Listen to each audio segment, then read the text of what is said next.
preocupa, atrae, nos tiene siempre atentos porque con aumento de precios, con cosas que van pasando y con análisis que vemos que se hacen, no sabemos cómo estamos hoy en día. Bueno, justamente desde el CEPA, del Centro de Estudios de Economía y Política Argentina, han hecho un estudio que tiene que ver con cómo fue fluctuando la actividad económica en la Argentina y cuáles son los sectores que se han beneficiado y cuáles no. Por eso vamos a conversar con el director del Centro de Economía Política Argentina, Hernán Lecher. Buen día, ¿cómo estás? ¿Qué tal? ¿Cómo están? Buenos días. Bien, gracias por atendernos. Un placer. Bueno, han hecho un estudio, contanos primero de qué se trata, cómo han analizado la cuestión económica en la Argentina. Bueno, en realidad son los datos que publica el INDEC relacionados con una cosa que se llama valor agregado bruto, VAB, y que nosotros lo que hicimos fue un poco un análisis de los últimos 2 años.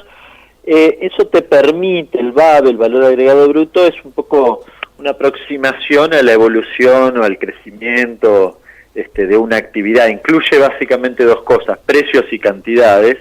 Es decir, yo estoy viendo ahí cómo variaron una actividad en términos de producción, si aumentó la producción o se redujo, y a la vez lo multiplico por los precios. O sea, también se ven influenciados naturalmente por el valor de esa producción, ¿no? En este caso han arrojado sectores que se han visto beneficiados y sectores que se han visto perjudicados, ¿no es cierto? Bueno, claramente surge del informe 3 sectores que han ganado en esta última etapa, que son básicamente intermediación financiera, que incluye todo el negocio financiero. Por otro lado, lo que tiene que ver con el agro, que también ha ganado de manera fenomenal en esta etapa, y en tercer lugar, o en segundo lugar estrictamente, lo que tiene que ver con los servicios, electricidad, gas y agua, naturalmente por el aumento de las tarifas. En los 3 casos, recién mencionaba lo de precio y cantidad, en los 3 casos uno puede encontrarse con que esas actividades no produjeron más, sino que todo lo que ha significado el aumento del valor agregado bruto que recién mencionaba está relacionado con el aumento de precios.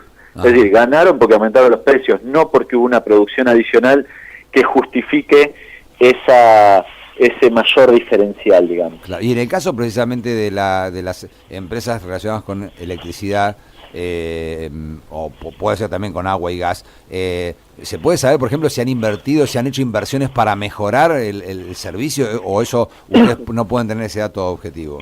No figura en ese informe en particular, pero en otros informes lo hemos desarrollado. Hace unos días ustedes saben que aumentó la tarifa de gas, así que yo me fui a fijar, por ejemplo, los balances de Metrogas y Gasban. En ambos casos, en el caso de Metrogas, las ganancias del año pasado fueron 1.076 millones de pesos. Por decreto, por un acuerdo en realidad que hicieron hacia principios de 2016, la empresa tendría obligación de invertir unos 650 millones de pesos. Invirtió en el transcurso del 2017 unos 400, o sea, menos del 60% de lo que tenía previsto. En el caso de Gasban, las ganancias fueron de unos 700 millones de pesos. No está publicado la información de las inversiones, pero debe andar más o menos por los mismos niveles. Es decir, en realidad uno encuentra que el aumento de las tarifas no estuvo indefectiblemente relacionado con un aumento de la inversión, sino que a lo sumo invirtieron lo que se ven obligados a hacer por presiones o por obligaciones contraídas, claro, pero no más que eso, ¿no? Y en el caso del campo, básicamente, ¿no?, que es uno de los sectores donde se han visto beneficiados, justamente vienen reclamando algunas entidades agropecuarias, sobre todo el gobierno de la provincia de Buenos Aires, que no haya tanta presión impositiva. En este caso, de acuerdo a los datos que ustedes están arrojando, les ha ido bastante bien como para justamente poder afrontar gastos impositivos. Sí, efectivamente. Bueno, la excusa que plantea el campo es que en realidad estos datos que nosotros publicamos son del 2017 y ellos están diciendo que hoy tienen una sequía fenomenal y que en realidad pretenden compensar esa cuestión. La realidad es que en el 2017 les ha ido muy bien y sinceramente el hecho de haber devaluado a finales de 2015 y haberle quitado las retenciones en aquel momento a vastos sectores del campo, en el caso de la soja además, con una adicional a partir del 1 de enero de 2018 de 0,5 puntos de reducción de derechos de exportación mensuales, bueno, les ha dado un aumento de la rentabilidad fenomenal. Puede ser que haya en el medio situaciones particulares en dos sentidos. Primero, en ubicación geográfica, naturalmente, hay lugares que tal vez la sequía ha sido muy dura y corresponde atenderlo. Por otro lado, en algunas actividades que estas políticas que mencionaban no necesariamente favorecieron. Me refiero a, por ejemplo, a las economías regionales, que supuestamente se iban a reactivar con la devaluación, y esto realmente no ha sucedido, con lo cual hay una gran deuda pendiente en ese aspecto, y diría que los grandes ganadores dentro del agro no está analizado en el informe porque no hacemos una morfología, digamos, no hablamos del tamaño de las empresas, pero en las tres actividades vos tenés altos niveles de concentración, es decir, no es, cuando hablamos de agro no estamos hablando de que el pequeño productor se benefició porque se la está pechando básicamente, sino de hecho le aumentaron las tarifas, entre otras cosas, los costos importados, etcétera, etcétera, sino que los grandes jugadores son los que hablan de ese margen adicional, ¿no? Y no hablamos de los perdedores, ¿cuáles son los sectores que no les ha ido bien con este modelo económico? Bueno, por un lado la construcción no ha logrado recuperar los niveles de final de 2015, pero el gran perdedor, si queremos hablar de eso, es efectivamente la industria, que se lleva, digamos, casi toda la derrota en estos 2 años.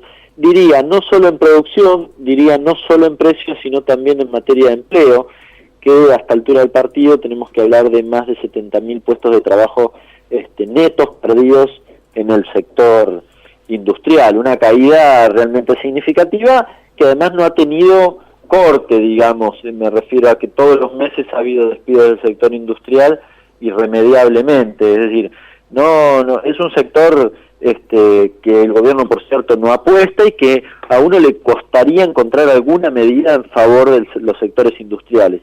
Diría que aquellas cosas que se discutieron, por ejemplo, la ley PYME para los sectores industriales pymes, bueno, no fue más que un paliativo para tratar de compensar algo del efecto nocivo de otras políticas. Básicamente me refiero al nivel de financiamiento, al costo del financiamiento, a la apertura importadora, a la caída del salario real, es decir, a las ventas, y como mencionaba recién, al tarifazo, ¿no? Claro. Si tenemos que hacer un resumen, Hernán, digamos, a manera de explicar toda esta situación, ¿cómo sería este resumen? ¿Qué es lo que está pasando con el país y a qué tendríamos que apuntar si queremos hacer algo?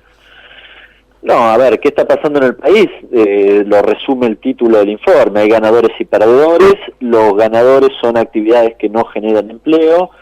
El sector de intermediación financiera históricamente representa el 3% del empleo registrado privado en la Argentina, los servicios el 1%, el agro, que es el que más genera, es el 6%, es decir, entre los tres nos sumamos el 10% y claramente hay un derrotado que es la industria, que representa el 21% del empleo, es decir, vamos a un proceso donde ganan participación aquellos sectores que no generan empleo.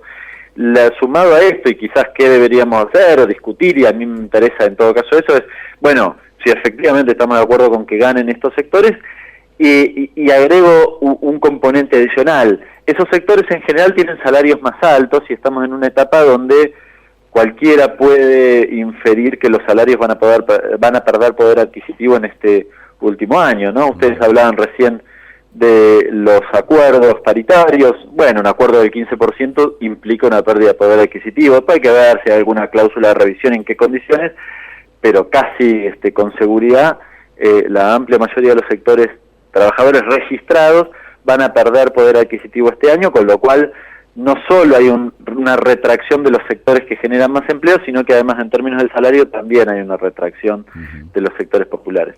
Vos decías, por último, Hernán, que tomaste datos del INDEC, ¿no es cierto?, para esta muestra que han hecho. Son los datos oficiales del INDEC.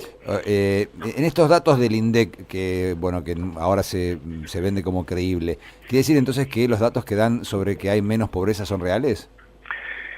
No son los mismos datos, digamos, son estadísticas el INDEC mide muchas cosas. Yo en lo que tiene que ver con pobreza, a ver, la primera cuestión, al margen nosotros tenemos varios cuestionamientos a lo que tiene que ver con actividad económica, que es lo que se utiliza para este informe. De todas formas, un poco el resumen es, usando esos propios datos que el gobierno dice, da estos resultados, digamos, ¿no? Con lo cual sí. no se puede ni siquiera discutir metodológicamente. En lo que tiene que ver con la pobreza, no, nosotros tenemos serias diferencias, creemos que para nada representa lo que están diciendo, y hemos planteado públicamente varios cuestionamientos metodológicos por los cuales el gobierno, digamos, se aprovecha algunas picardías, algunas otras cuestiones que tienen que ver con modificaciones metodológicas, se aprovecha de una situación y de la escasez de información previa para plantear que en la Argentina a los pobres les está yendo bien. Parecería muy raro decir que, bueno, al agro, a la intermediación financiera y a los servicios le va bien junto con los pobres, ¿no? Digamos, me parece que incluir dentro de los ganadores a los pobres en estos 2 últimos años parece un poco aventurado, digamos. Bien, Hernán, te agradecemos mucho este rato con nosotros, ¿eh? Un abrazo para todos. Hasta siempre. Hernán Letcher, así es, Letcher, director del Centro de Economía Argentina, hablando con nosotros aquí en Locos por el Aire.